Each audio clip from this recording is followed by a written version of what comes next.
Hi friends, swan ക്രിയേഷൻസിലേക്ക് എല്ലാവർക്കും സ്വാഗതം. ഇന്ന് നമ്മൾ വാഴപ്പിണ്ടി വെച്ചിട്ട് ഒരു തോരനാണ് തയ്യാറാക്കുന്നത്.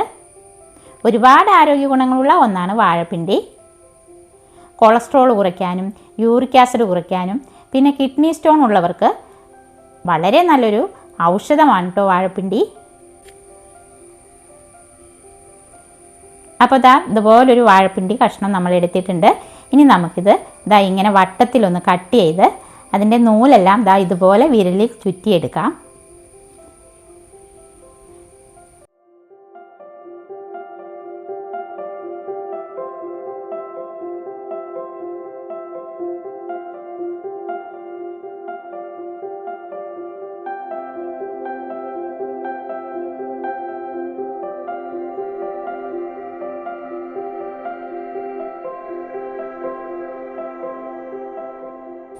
അപ്പോൾ എല്ലാം നമ്മൾ ഇതുപോലെ വട്ടത്തിൽ അരിഞ്ഞെടുത്തിട്ടുണ്ട്. ഇനി ഇതെല്ലാം കൂടി ഒരുമിച്ച് കൂട്ടിപ്പിടിച്ച് ചെറുതായിട്ട് അരിഞ്ഞെടുക്കണം. നമ്മളിതിപ്പോൾ അല്പം മോരും വെള്ളത്തിലേക്കാണ് അരിഞ്ഞിട്ട് കൊടുക്കുന്നത്. ഇങ്ങനെ ചെയ്യുന്നത് എന്തിനാണെന്ന് വെച്ചാൽ പിണ്ടി ഒട്ടും കറുത്തു പോകാതിരിക്കാൻ വേണ്ടിയിട്ടാണ് കേട്ടോ നമ്മളിങ്ങനെ മോരും വെള്ളത്തിലേക്ക് അരിഞ്ഞെടുക്കുന്നത്. ഒരു സ്പൂൺ മോരെടുത്ത് ഒന്ന് അല്പം വെള്ളത്തിൽ കലക്കിയിട്ട് അതിലേക്കാണ് കേട്ടോ നമ്മൾ പിണ്ടി അരിഞ്ഞിട്ട് കൊടുത്തത്. മുഴുവനും നമ്മൾ അരിഞ്ഞെടുത്തിട്ടുണ്ട്. ഇനി നമുക്കിത് നന്നായിട്ട് പിഴിഞ്ഞ് വാരിയെടുക്കാം. നമ്മളപ്പോൾ പിണ്ടി നന്നായിട്ട് വെള്ളം പിഴിഞ്ഞെടുത്തിട്ടുണ്ട്. പിന്നെ ഇതിലേക്കായിട്ട് ഒരു 3 ടേബിൾ സ്പൂൺ തേങ്ങ എടുത്തിട്ടുണ്ട്. പിന്നെ എരിവിന് ആവശ്യമായിട്ടുള്ള കാന്താരി മുളക്, ഒരു 10 ചെറിയ ഉള്ളിയും 4-5 വെളുത്തുള്ളി എടുത്തിട്ടുണ്ട്. ചെറിയ ഉള്ളി കുറച്ച് കൂടുതൽ എടുക്കണം കേട്ടോ. പിന്നെ ആവശ്യത്തിന് വേപ്പില. ഇനി നമുക്ക് ഇതൊന്ന് മിക്സി ജാറിലിട്ട് ചതച്ചെടുക്കണം. മിക്സി ജാറിലേക്ക് തേങ്ങയും മുളകും ഉള്ളിയും വേപ്പിലയും ഇട്ട ശേഷം ഒരു 1/4 ടീസ്പൂൺ മഞ്ഞൾപ്പൊടി കൂടിയിട്ട് ഒന്ന് ചതച്ചെടുക്കാം.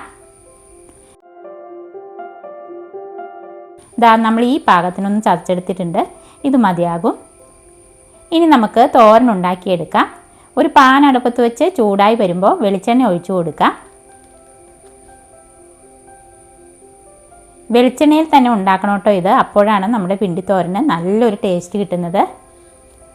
ചൂടായ പാനിലേക്ക് കടുകിട്ട് പൊട്ടി വരുമ്പോൾ 2 വറ്റൽ മുളക് മുറിച്ചതും 2 തണ്ട് വേപ്പിലയും കൂടി ഇട്ട ശേഷം ഇതിലേക്ക് നമ്മൾ അരിഞ്ഞു വെച്ചേക്കുന്ന വാഴപ്പിണ്ടി ഇട്ട് കൊടുത്ത് നല്ല പോലെ ഇളക്കിയെടുക്കാം.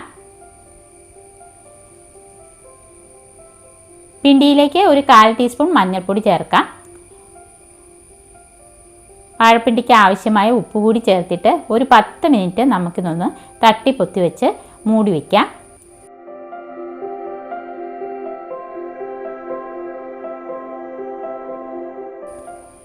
പത്ത് മിനിറ്റിന് ശേഷം ഒരു 3/4 ഭാഗത്തോളം ഇത് വേഗമായി വന്നിട്ടുണ്ട്.